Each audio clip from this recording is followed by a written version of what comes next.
423ನೇ ಅಧ್ಯಾಯ 21ನೇ ವಚನದಲ್ಲಿ ಎತ್ತ ತಂದೆ ಮಾತನ್ನ ಕೇಳಬೇಕು. ಮಕ್ಕಳಾಗಿರುವಂತವರು ಅವರು ಚಿಕ್ಕವರಾಗಲಿ ದೊಡ್ಡವರಾಗಲಿ ಬೆಳೆದವರಾಗಲಿ ಮದುವೆ ಆದಂತವರಾಗಲಿ ಅಥವಾ ಯಾರೇ ಆಗಲಿ ಅವ್ರಿಗೊಬ್ಬ ತಂದೆ ಇದ್ದಾನಂದ್ರೆ ಅವರ ಮಾತನ್ನ ಕೇಳಬೇಕೆಂಬುದಾಗಿ ಸತ್ಯವೇದ ನಮಗೆ ಆಜ್ಞಾಪಿಸುವುದನ್ನ ನಾವು ನೋಡುವಂತರಾಗಿದ್ದೇವೆ ಪ್ರೇರೆ. ಹೌದು, ತಂದೆಗೆ ಬಹಳ ಪ್ರಾಮುಖ್ಯತೆಯನ್ನ ಸತ್ಯವೇದದಲ್ಲಿ ಕೊಡಲ್ಪಟ್ಟಿದೆ. ಯಾಕೆ ತಂದೆ ಮಾತನ್ನ ಕೇಳಬೇಕು? ಯಾಕೆ ತಂದೆಗೆ ಅಷ್ಟು ಪ್ರಾಮುಖ್ಯತೆ ಕೊಡ್ಬೇಕಂದ್ರೆ ತಂದೆ ಬಗ್ಗೆ 4 ವಿಷಯಗಳನ್ನ ದೇವರ ವಾಕ್ಯದಲ್ಲಿ ನಾವು ನೋಡುವಂತರಾಗಿದ್ದೇವೆ.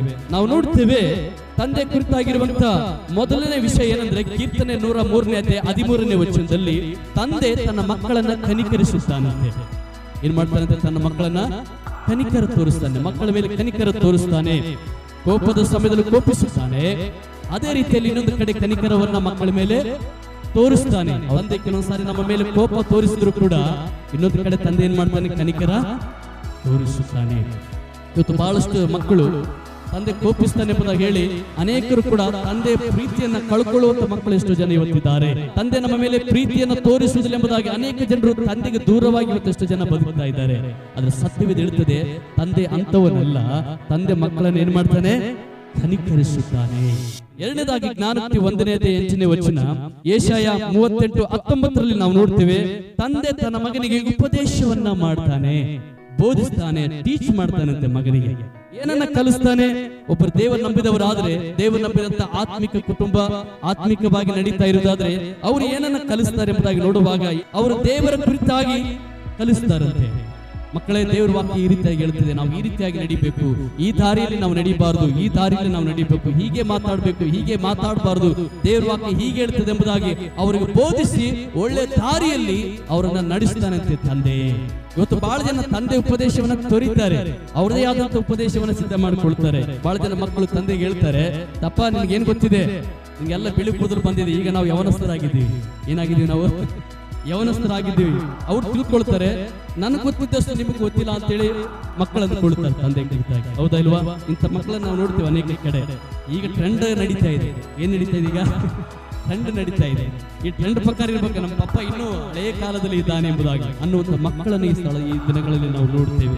ಆದ್ರೆ ದೇವರ ವಾಕ್ಯ ಹೇಳ್ತದೆ, ತಂದೆ ತನ್ನ ವಾಕ್ಯದಿಂದ ಅಥವಾ ಒಳ್ಳೆಯ ಮಾತುಗಳಿಂದ ತನ್ನ ಮಗನಿಗೆ ಉಪದೇಶವನ್ನು ಮಾಡುತ್ತಾ ನೀತಿಯ ದಾರಿಯಲ್ಲಿ, ಸರಿಯಾದ ದಾರಿಯಲ್ಲಿ ತಂದೆ ತನ್ನ ಮಕ್ಕಳನ್ನ ನಡೆಸುವನಾಗಿದ್ದಾನೆ. ಮಕ್ಕಳು ತುಂಬಾ ಚೆನ್ನಾಗಿದ್ದನ್ನ ನಾವು ನೆನಪನ್ನ ಇಟ್ಕೊಳ್ಬೇಕು. ಯಾಕಂದ್ರೆ ನಮ್ಮ ತಂದೆ ನಮಗೆ ಉಪದೇಶ ಮಾಡ್ತಾರೆ. ಏನೆಲ್ಲ ನಮ್ಮ ತಂದೆ ಹೇಳ್ತಾ ಇದ್ರಿಂದ ಅದು ಒಳ್ಳೇದಕ್ಕಾಗಿ ಅಂತ ಮಕ್ಕಳು ತಿಳ್ಕೊಳ್ಬೇಕು. ಆಮೇನ್. ತಂದೆಯ ಉಪದೇಶಗಳು, ತಂದೆಯ ಮಾತುಗಳು, ತಂದೆಯ ಮಾರ್ಗದರ್ಶನಗಳು ಹೇಗಿರ್ತವಂದ್ರೆ ನಮಗೆ ಬೆಳಕಾಗಿರುವಂತದ್ದಾಗಿದೆ. ಕತ್ತಲಲ್ಲಿ ನಡೆಯುವಾಗ ದಾರಿಗೆ ಯಾವ ರೀತಿಯಲ್ಲಿ ಬೆಳಕಿರ್ತದೋ ಹಾಗೆ ಅವರ ಮಾತುಗಳು ಏನಾಗಿರ್ತದೆ? ಬೆಳಕಾಗಿರ್ತದೆ. ಮೂರನೇದಾಗಿ ನಾವು ನೋಡ್ತೇವೆ ತಂದೆಯ ಗುಣಲಕ್ಷಣ ಏನಂದ್ರೆ ಜ್ಞಾನೋಕ್ತಿ 3:12 ನಾವು ನೋಡ್ತೇವೆ, ಆತನ ಮಗನನ್ನ ಗದರಿಸ್ತಾನೆ, ಶಿಸ್ತಿಗೆ ಒಳಪಡಿಸ್ತಾನೆ. ತಂದೆ ತನ್ನ ಮಕ್ಕಳನ್ನ ಗದರಿಸ್ತಾನೆ. ನೋಡಿ, ಎಷ್ಟು ಜನ ಮಕ್ಕಳನ್ನ ಗದರಿಸ್ತೇವೆ ತಂದೆಗಳು, ಬಹಳ ಜನ ಗದರಿಸ್ತೇವಲ್ವಾ? ಅದನ್ನು ಮಾಡಬೇಡ, ಅದನ್ನು ಮುಟ್ಟಬೇಡ, ಹಾಗೆ ನೀನು ಹೋಗ್ಬೇಡ ಎಂಬುದಾಗಿ ಅನೇಕರು ಗದರಿಸ್ತಾರೆ. ಆದ್ರೆ ಮಕ್ಕಳೇನ್ ಮಾಡ್ತಾರಂದ್ರೆ ಆ ಗದರಿಕೆಯನ್ನು ತಾಳದೆ ಅನೇಕರು ತಪ್ಪಾದ ನಿರ್ಧಾರಗಳನ್ನು ತೆಗೆದುಕೊಳ್ತಾರೆ. ಗಮನಿಸಿ, ಬಹಳ ಪ್ರಾಮುಖ್ಯವಾದ ವಿಷಯಗಳನ್ನು ನಾನು ಹೇಳ್ತಾ ಇದ್ದೇನೆ. ತಂದೆ ತನ್ನ ಮಕ್ಕಳನ್ನು ಗದರಿಸುವಾಗ ಮಕ್ಕಳು ತಪ್ಪಾದ ನಿರ್ಧಾರ ತೆಗೆದುಕೊಳ್ತಾರೆ. ತಂದೆ ತಾಯಿಗಳ ಮಾತುಗಳನ್ನು ಅನೇಕರು ಏನ್ ಮಾಡ್ತಾರೆ? ನಿರ್ಲಕ್ಷ್ಯ ಮಾಡ್ತಾರೆ. ಅದು ಅವರ ಜೀವನದಲ್ಲಿ ನಷ್ಟವನ್ನ ತೆಗೆದುಕೊಂಡು ಬರ್ತದೆ. ಹಲ್ಲೆಲೂಯಾ. ಅದೇ ಜ್ಞಾನೋಕ್ತಿಯಲ್ಲಿ ಸೊಲೊಮೋನ ಇನ್ನೊಂದು ಕಡೆ ಹೇಳ್ತಾನೆ, ತಂದೆ ಮಾತುಗಳು ಹಾರ ಇದ್ದಂಗಂತೆ. ಏನಿದ್ದಂಗಂತೆ ನಿನಗೆ? ಹಾರ ಇದ್ದಂಗೆ. ಹಾರ, ಹೂವಿನಾರ ಏನ್ ತೋರಿಸ್ತದೆ? ರೆಸ್ಪೆಕ್ಟ್, ಗೌರವ. ತಂದೆ ಮಾತುಗಳು ಮಕ್ಕಳು ಕೇಳುವಾಗ ಅವರಿಗೆ ಗೌರವವಾಗಿರ್ತದೆ. ಒಂದು ದಿನ ಅನೇಕರು ಅವರನ್ನ ಸನ್ಮಾನಿಸ್ತಾರೆ. ನಾಲ್ಕನೇದಾಗಿ ಲೂಕನ ಬರೆದ ಸುವಾರ್ತೆ 11ನೇ ವಚನದಲ್ಲಿ ಯೇಸು ಸ್ವಾಮಿ ಹೇಳ್ತಾನೆ, ತತ್ತಿ ಕೇಳಿದ ಮಗನಿಗೆ ಏನು ಕೊಡುವುದಿಲ್ಲ, ಅವನ್ನ ಮುಯಿನನ್ನು ಕೇಳಿದ್ರೆ ಚೇಳನ್ನ ಕೊಡುವುದಿಲ್ಲ. ಕೆಟ್ಟವರಾದ ನೀವು ನಿಮ್ಮ ಮಕ್ಕಳಿಗೆ ಒಳ್ಳೆದನ್ನು ಕೊಡಲು ಬಯಸುವುದಾದರೆ ಪರಲೋಕದಲ್ಲಿರುವ ನಿಮ್ಮ ತಂದೆ ಅದಕ್ಕಿಂತ ಹೆಚ್ಚಾಗಿ ನಿಮ್ಗೆ ಏನ್ ಮಾಡ್ತಾನೆ? ಕೊಡ್ತಾನೆ. ಅಂದ್ರೆ ಈ ಮಾತಿನಲ್ಲಿ ದೇವರು ಹೇಳ್ತಾ ಇದ್ದಾರೆ, ಯೇಸು ಸ್ವಾಮಿ ಹೇಳ್ತಾ ಇದ್ದಾನೆ, ತಂದೆ ತನ್ನ ಮಕ್ಕಳಿಗೆ ಏನು ಕೊಡ್ತಾನೆ?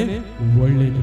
ತನ್ನ ಮಕ್ಕಳಿಗೆ ಒಳ್ಳೆದನ್ನೇ ಕೊಡ್ತಾನೆ. ಮಾರ್ಕೆಟ್ ಇಂದ ಏನಾದ್ರು ತಗೊಂಡ್ಬರ್ಬೇಕಾದ್ರೆ ಒಳ್ಳೆದನ್ನೇ ತಗೊಂಡ್ಬರ್ತಾನೆ. ಸೊ ಮನೆಗೆ ಏನಾದ್ರು ತೆಗೆದುಕೊಂಡು ಬರ್ಬೇಕಾದ್ರೆ ಒಳ್ಳೆದನ್ನ ತಗೊಂಡ್ಬರ್ತಾರೆ. ಕೆಲವೊಂದ್ಸಲ ಮಕ್ಕಳು ಹೇಳ್ತಾರೆ, ಪಪ್ಪ ನನಗೆ ಇದು ಬೇಡ, ಏನ್ ಬೇಕು, ನನಗೆ ಚಾಕ್ಲೇಟ್ ಬೇಕೇ ಬೇಕು. ತಂದೆಗೆ ಗೊತ್ತು ಚಾಕ್ಲೇಟ್ ತಿಂದ್ರೆ ಏನಾಗುತ್ತೆ, ಹಲ್ಲುಗಳಿಗೆ ಹುಳ ಹತ್ತುತ್ತದೆ, ಅದರಿಂದ ಒಳ್ಳೆ ಆರೋಗ್ಯ ಇರುವುದಿಲ್ಲ. ಕೆಲವು ಮಕ್ಕಳು ಇರ್ತಾರೆ, ನನಗೆ ಕುರಿಕಿರಿ ಬೇಕು. ಏನ್ ಬೇಕು ನನಗೆ? ತಂದೆ ಹೇಳ್ತಾನೆ, ಕುರಿಕಿರಿ ಬೇಡ ಮಗನೇ, ನಿನಗೆ ಡ್ರೈ ಫ್ರೂಟ್ಸ್ ತರ್ತೀನಿ. ಯಾಕೆ? ತಂದೆಗೆ ಗೊತ್ತು ಮಕ್ಕಳಿಗೆ ಯಾವುದು ಒಳ್ಳೇದು ಕೊಡಬೇಕು ಎಂಬುದಾಗಿ. ಸರ್ ಮಕ್ಕಳು ಹೇಳಿ ಒಳ್ಳೇದನ್ನೇ ನನಗೆ ಕೊಡ್ತಾನೆ ಹೇಳಿ, ಮಕ್ಕಳು ಒಳ್ಳೇದನ್ನ ನನಗೆ ಹೇಳಿ, ಕಾಯ್ತಿರ್ದು ಒಳ್ಳೇದನ್ನ ನನಗೆ ಕೊಡ್ತಾನೆ. ಅದು ಏನ್ ತಂದ್ರು ನನಗೆ ಒಳ್ಳೇದು. ಮೇನ್ ಇದು ತಂದೆಯ ಗುಣಲಕ್ಷಣಗಳ ಬಗ್ಗೆ ವಾಕ್ಯ ಹೇಳುತ್ತೆ. ಅದಕ್ಕೆ ತಂದೆಯನ್ನ ಹೊರಬಿಸಬೇಕು. ತಂದೆ ಕನಿಕರ ತೋರಿಸ್ತಾನೆ, ತಂದೆ ಬೋಧಿಸುತ್ತಾನೆ, ಒಳ್ಳೆ ದಾರಿಯಲ್ಲಿ ನಡೆಸ್ತಾನೆ, ತಂದೆ ಗದರಿಸ್ತಾನೆ, ತಂದೆ ಒಳ್ಳೆದನ್ನು ನಮಗೆ ಕೊಡುತ್ತಾನೆ. ಇದು ಶಾರೀರಿಕ ತಂದೆ. ಅಷ್ಟು ಇನ್ನು ತಂದೆ ಇದ್ದಾರಾ? ಹೌದು ಇದ್ದಾರೆ. ಇನ್ನು ಶಾರೀರಿಕ ತಂದೆ, ಜನ್ಮ ಕೊಟ್ಟ ತಂದೆ. ಇನ್ನೊಬ್ಬ ತಂದೆ ಇದ್ದಾರೆ, ಆತ್ಮಿಕ ತಂದೆ. ಯಾರವರು? ಆತ್ಮಿಕ ತಂದೆ. ಮೊದಲೇ ಥೆಸಲೋನಿಕ 2:11 ವಚನದಲ್ಲಿ ಪೌಲನು ಥೆಸಲೋನಿಕ ಸಭೆಗೆ ಬರೀತಾನೆ. ಈ ವಾಕ್ಯ ಭಾಗದಲ್ಲಿ ನೋಡ್ತೇವೆ, ಪೌಲನು ಹೇಳ್ತಾನೆ, ಒಬ್ಬ ತಂದೆ ಮಕ್ಕಳಿಗೆ ಹೆಂಗಿರ್ತಾರೋ ನಾವು ಹಂಗಿದ್ದೇವೆ. ನಿಮ್ಗೆ ಬುದ್ಧಿ ಹೇಳ್ತಾ ಇದ್ದೇವೆ, ನಿಮ್ಗೆ ಧೈರ್ಯ ಕೊಡ್ತಾ ಇದ್ದೇವೆ, ನಿಮಗೋಸ್ಕರ ನಾವು ಪ್ರಾರ್ಥಿಸ್ತೇವೆ, ನಿಮ್ಮನ್ನ ಬಲಪಡಿಸುತ್ತೇವೆ, ನಿಮ್ಗೆ ಧೈರ್ಯವನ್ನ ಕೊಡುವನಾಗಿದ್ದೇವೆ. ತಂದೆ ಇದ್ದಾಗೆ ನಾವಿದ್ದೀವಿ ಅಂತ ಪೌಲನು ಹೇಳ್ತಾ ಇದ್ದಾನೆ. ಹಲ್ಲೆಲೂಯಾ. ಒಬ್ಬ ಸೇವಕರು, ಒಬ್ಬ ಸಭಾಪಾಲಕರು, ಒಬ್ಬ ಪಾಸ್ಟರು ಯಾರಾಗಿದ್ದಾರೆ ನಮಗೆ ಅಂದ್ರೆ ತಂದೆ. ತಂದೆ ಯಾವ ರೀತಿಯಲ್ಲಿ ನಮಗೆ ಸರಿಯಾದ ದಾರಿಯಲ್ಲಿ ನಡೆಸ್ತಾರೋ, ಇವರು ನಮಗೆ ಯಾವ ರೀತಿಯಲ್ಲಿ ನಡೆಸ್ತಾರೆ? ಸರಿಯಾದ ದಾರಿಯಲ್ಲಿ. ತಂದೆ ಯಾವ ರೀತಿ ನಮಗೆ ಬುದ್ಧಿ ಹೇಳ್ತಾರೋ, ಒಬ್ಬ ಸೇವಕರು, ಒಬ್ಬ ಪಾಸ್ಟರ್, ಒಬ್ಬ ಸುವಾರ್ತಿಕರಾಗಲಿ, ಪ್ರವಾದಿ ಆಗಲಿ, ಅಥವಾ ಕರ್ತನ ಕಡೆ ನಡೆಸುವರಾಗಿರಲಿ, ಅವ್ರು ಏನ್ ಮಾಡ್ತಾರೆ ಅಂದ್ರೆ ನಮ್ಗೆ ಬುದ್ಧಿಯನ್ನ ಹೇಳುವರಾಗಿದ್ದಾರೆ, ನಮ್ಗೆ ಧೈರ್ಯವನ್ನ ದೇವರ ವಾಕ್ಯದಿಂದ ಕೊಡುವವರಾಗಿದ್ದಾರೆ. ಹಲ್ಲೆಲೂಯಾ. ಅದೇ ಮೊದಲನೇ ತಿಮೋತಿ 1:2 ನಾವು ನೋಡ್ತೇವೆ. ಪೌಲನು ಹೇಳ್ತಾನೆ, ನನ್ನ ಮಗನಾಗಿರುವ ತಿಮೋತಿ. ಪೌಲನು ಸುವಾರ್ತೆ ಸಾರುವಾಗ ತಿಮೋತಿಯ ರಕ್ಷಣೆ ಹೊಂದುತ್ತಾನೆ. ಅವಾಗ ಪೌಲನು ಹೇಳ್ತಾನೆ, ನನ್ನ ಮಗನೀತ. ಯಾರು ಈತ? ನನ್ನ ಮಗ. ಅಂದ್ರೆ ಶಾರೀರಿಕವಾಗಿ ಎತ್ತ ಮಗನಲ್ಲ, ಮಗನಲ್ಲ, ದೇವರಲ್ಲಿ ಎತ್ತಂತ ಮಗ. ಆಮೆನ್. ಯಾರು ನಿಮಗೆ ಸುವಾರ್ತೆ ಸಾರಿ, ಯಾರು ನಿಮಗೆ ದೇವರ ಕಡೆ ನಡೆಸಿ, ಯಾರು ನಿಮ್ಮನ್ನ ದೇವರಲ್ಲಿ ಬೆಳೆಸ್ತಾ ಇರ್ತಾರೋ ಅವರು ನಿಮಗೆ ತಂದೆಯಾಗಿದ್ದಾರೆ. ಹಲ್ಲೆಲೂಯಾ. ನಿಮಗೆ ತಂದೆ, ಆತ್ಮಿಕ ತಂದೆ ಅವರು. ಹೇಳಿ ಒಂದು ಸಾರಿ, ಆತ್ಮಿಕ ತಂದೆ. ಜನ್ಮ ಕೊಟ್ಟ ತಂದೆ, ಆತ್ಮಿಕ ತಂದೆ. ನಿಮಗೆ ಹಾಡನ್ನು ಕಲಿಸುವುದು, ಪ್ರಾರ್ಥನೆಯನ್ನು ಕಲಿಸುವುದು, ಸೇವೆಯಲ್ಲಿ ನಡೆಸುವಂಥದ್ದು, ಬುದ್ಧಿಯನ್ನು ಹೇಳುವಂಥದ್ದು, ನಿಮಗೆ ಧೈರ್ಯವನ್ನು ಕೊಡುವಂಥದ್ದು ಆತ್ಮಿಕ ತಂದೆ. ಮೂರನೇ ತಂದೆ ಇಬ್ರಿ 12:9 ಆತ್ಮಗಳ ತಂದೆ, ಪರಲೋಕ ತಂದೆ ಅಥವಾ ಆತ್ಮಗಳ ತಂದೆಯಾಗಿದ್ದಾನೆ. ದೇವರು ಯಾರಂತ? ನಮಗೆ ಆತ್ಮಗಳಿಗೆ ತಂದೆ. ಹೇಳಿ, ನನಗೆ ಆತ್ಮವನ್ನು ಕೊಟ್ಟಂತ ದೇವರು ನನಗೆ ತಂದೆಯಾಗಿದ್ದಾನೆ. ಆಮೆನ್. ಯೇಸುಸ್ವಾಮಿ ಪರಲೋಕದ ಪ್ರಾರ್ಥನೆಯನ್ನು ಕಲಿಸಿದ. ಮೊದಲನೇ ಮಾತನ್ನ ಏನು ನೀವು ಪ್ರಾರ್ಥನೆ ಮಾಡಬೇಕಂದ್ರೆ, ಮೊದಲನೇ ಮಾತನಾಡಿದ, ಪರಲೋಕದಲ್ಲಿರುವ ನಮ್ಮ ತಂದೆ, ನಿನ್ನ ನಾಮವು ಪರಿಶುದ್ಧವೆಂದು ಎಣಿಸಲ್ಪಡಲಿ, ನಿನ್ನ ರಾಜ್ಯವು ಬರಲಿ, ನಿನ್ನ ಚಿತ್ತವು ಪರಲೋಕದಲ್ಲಿ ನೆರವೇರುವ ಪ್ರಕಾರ ಭೂಲೋಕದಲ್ಲಿ ನೆರವೇರಲಿ. ಮೊದಲನೇ ಮಾತು, ಪರಲೋಕದಲ್ಲಿರುವ ನಮ್ಮ ತಂದೆ. ಈ ಇಬ್ಬರು ತಂದೆಯವರು ಇಲ್ಲೇ ಇರ್ತಾರೆ. ಶಾರೀರಿಕ ತಂದೆ ಇಲ್ಲೇ ಇರ್ತಾರೆ, ಆತ್ಮಿಕ ತಂದೆ ಇಲ್ಲೇ ಇರ್ತಾರೆ. ಆದ್ರೆ ಆತ್ಮಗಳ ತಂದೆ ಪರಲೋಕದಲ್ಲಿ ಇದ್ದಾನೆ. ಆತ ನಮ್ಮ ಹೃದಯದಲ್ಲಿ ವಾಸ ಮಾಡುವನಾಗಿದ್ದಾನೆ. ಹಲ್ಲೆಲೂಯಾ. ಹಾಗಾದ್ರೆ ಈತನು ನಮ್ಮನ್ನು ಏನ್ ಮಾಡ್ತಾನೆ? ನಮ್ಮನ್ನು ಕನಿಕರಿಸ್ತಾನೆ. ಪರಲೋಕದಲ್ಲಿರುವ ತಂದೆ ನಮ್ಮನ್ನು ಕನಿಕರಿಸ್ತಾರೆ, ನಮ್ಮನ್ನು ಗದರಿಸ್ತಾನೆ. ಕೆಲವೊಂದು ಸಾರಿ ನೋಡಿ, ತಂದೆ ಮಾಡುವಂತೆ ಎಲ್ಲರೂ ಮಾಡುವಂತ ಒಂದೇ ಕೆಲಸ. ಶಾರೀರಿಕ ತಂದೆ ಕೂಡ ಕನಿಕರಿಸ್ತಾನೆ, ಆತ್ಮಿಕ ತಂದೆ ಕನಿಕರಿಸ್ತಾನೆ, ದೇವರು ಕೂಡ ನಮ್ಮನ್ನ ಕನಿಕರಿಸ್ತಾನೆ. ಶಾರೀರಿಕ ತಂದೆ ನಮ್ಮನ್ನು ಗದರಿಸ್ತಾನೆ, ಆತ್ಮಿಕ ದೇವರ ಸೇವಕರು ನಮ್ಮನ್ನು ಗದರಿಸ್ತಾರೆ. ಪರಲೋಕದಲ್ಲಿ ನಮ್ಮ ತಂದೆ ಕೂಡ ತನ್ನ ವಾಕ್ಯದಲ್ಲಿ ನಮ್ಮನ್ನು ಗದರಿಸುವನಾಗಿದ್ದಾನೆ. ಹಲ್ಲೆಲೂಯಾ. ಶಾರೀರಿಕ ತಂದೆ ನಮಗೆ ಒಳ್ಳೆದನ್ನ ಕೊಡ್ತಾನೆ, ಆತ್ಮಿಕ ತಂದೆ ನಮಗೆ ಒಳ್ಳೆದನ್ನ ಕೊಡ್ತಾನೆ, ಪರಲೋಕದಲ್ಲಿರುವ ನಮ್ಮ ತಂದೆ ಕೂಡ ನಮಗೆ ಒಳ್ಳೆದನ್ನ ಕೊಡುವವನಾಗಿದ್ದಾನೆ. ಶಾರೀರಿಕ ತಂದೆ ಕೂಡ ನಮ್ಮನ್ನು ಶಿಸ್ತಲ್ಲಿ ನಡೆಸ್ತಾನೆ, ಆತ್ಮಿಕ ತಂದೆ ನಮ್ಮ ಶಿಸ್ತಲ್ಲಿ ನಡೆಸ್ತಾನೆ, ಪರಲೋಕದಲ್ಲಿರುವ ನಮ್ಮ ತಂದೆ ಕೂಡ ಶಿಸ್ತಿನಲ್ಲಿ ನಮ್ಮನ್ನು ನಡೆಸುವ ದೇವರಾಗಿದ್ದಾನೆ.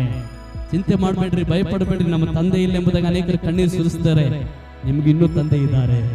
ದೇವರ ಸೇವಕರು ಆತ್ಮಿಕ ತಂದೆ ಇದ್ದಾರೆ. ಪರಲೋಕದಲ್ಲಿ ನಿಮ್ಮನ್ನ ಉಂಟು ಮಾಡಿದಂತ ತಂದೆ ನಿಮಗಿದ್ದಾನೆ. ಹಲ್ಲೆಲೂಯಾ. ಆತನ ಈ ತಂದೆ ಕನಿಕರಿಸುವ ರೀತಿಯಲ್ಲಿ ನಿಮ್ಮನ್ನು ಕನಿಕರಿಸ್ತಾನೆ, ಧೈರ್ಯಪಡಿಸ್ತಾನೆ, ನಿಮ್ಮನ್ನು ಆಧರಿಸ್ತಾನೆ, ಉನ್ನತವಾಗಿ ಕೂಡ ನಿಮ್ಮನ್ನ ಮೇಲೆ ಎತ್ತುವಂತ ದೇವರ. ನನ್ನ ತಂದೆ ನೀನೇ, ನನ್ನ ದೇವರು ನೀನೇ.